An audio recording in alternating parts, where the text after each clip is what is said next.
Nafarroatik ere, horrek ere, Nafarroatik ere etorri gara. Gunik atarrerako egoerari buruzko datu batzuk emango ditut, kokapen geografikoa, eskualdearen ingurukoak eta gero euskarari buruzko datu batzuk, eta gero udaletik bultzatzen ditugun hainbat ekimen erabilera areagotzeko. Atarrabia Iruñerriko herria da, beste 10 batekin batera, 12.000 biztanle inguru ditu, eta eremu mistoan dago. Kilometro karratu eskaz du, oso txikia. Nafarroainez egin zenean, ibilbidea hiru herritan banatu genuen. Ezin izan genuen gure herrian egin. Halaber, ezaugarri batzu baditu, nortasun handiko herria delako, naiz eta Iruñaren alboan bizi, bertako jendeak gogorra utzi dio herritar edo herri izaera horri. Hori nabarmentzen da, gauza batzuen artean, ni uste dut Iruña herri mailan euskal sentimendua handien duen herria dela. Hori ikusten da hauteskundearen emaitzan. Momentu honetan, 17 zinegotziatik 9 abertzaleak edo baskoak edo dira. Herri ekimena esan duen moduan oso indartsua da, eta sarea oso ongi antolatua. Euskararen inguruko erakundea baditugu, Karikaluz elkartea, 10 urte beteko ditu orain, ezinbestekoa izan da, azken urteotan, Atarrabian izan den Euskararen inguruko mugimendu honetan. Euskal Herrian Euskaraz taldea ere hor dago, bakoitzak bere arloa jorratzen du noski. Eta, horre euskaltegire badugu, IKA, guraso elkartea, idoskia guraso elkartea oso ongi antolatua eta, ikastetxe arloan, euskararen aldeko mugimenduan haunitz ibiltzen dena. Eta gero kultur arloa lantzen duten hainbat elkartere badaude, Etxebeltza elkartea eta baina hizkuntzarekin zerikusia duten ekimenetan gehien bat lehen aipatu ditudanak.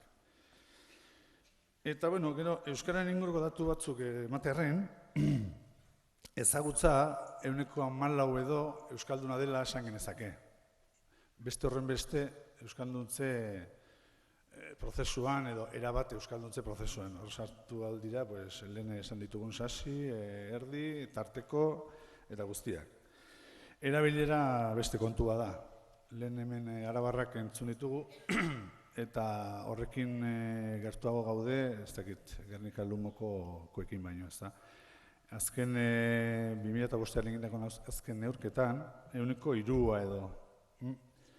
Behera egin du, Karikaluzek egindako 3 azken neurketetan behera egin du oro har, baina gazteen artean gora egin du, pixka bat. Zerbait da.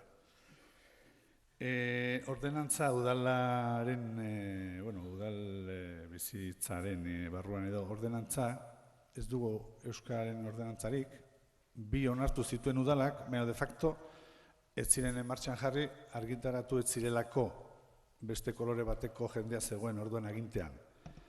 Orain 3. saioa egin dugu eta prozesuan dago. Onartu da, baina aztertu behar da berriro eta oso ordenantza ausarta gainera. Udalaren egoerakin jarraituz, langileria eta produkzioa pixka aipatuko ditut. Produkzioa normalen elebitan egiten da, hori gustaren zaie.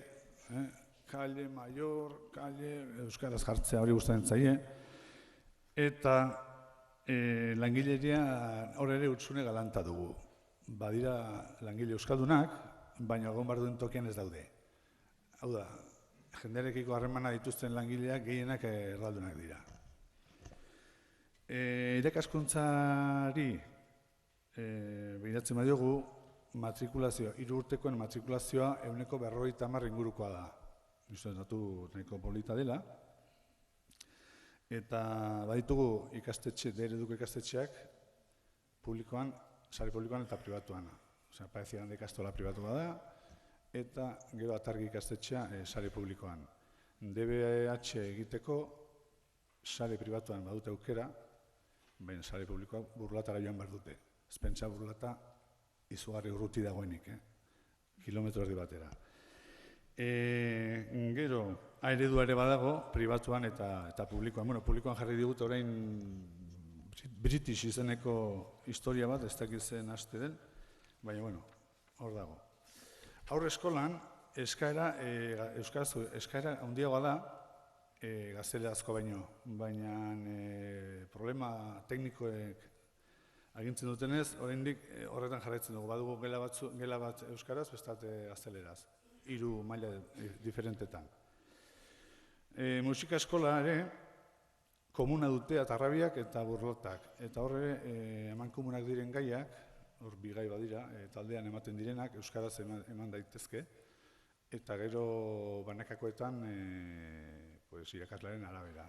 Euskaraz baldin badaki, ongi, bestela ez dago aukerarik. Esan dudan moduan, euskaltegia badugu, ikak badu euskaltegia, kulturetxean montatua dagoena, eta azken urteotan, berazko joera edo ikusten da, baina, bueno, horren aurtengo daturik ez dugu.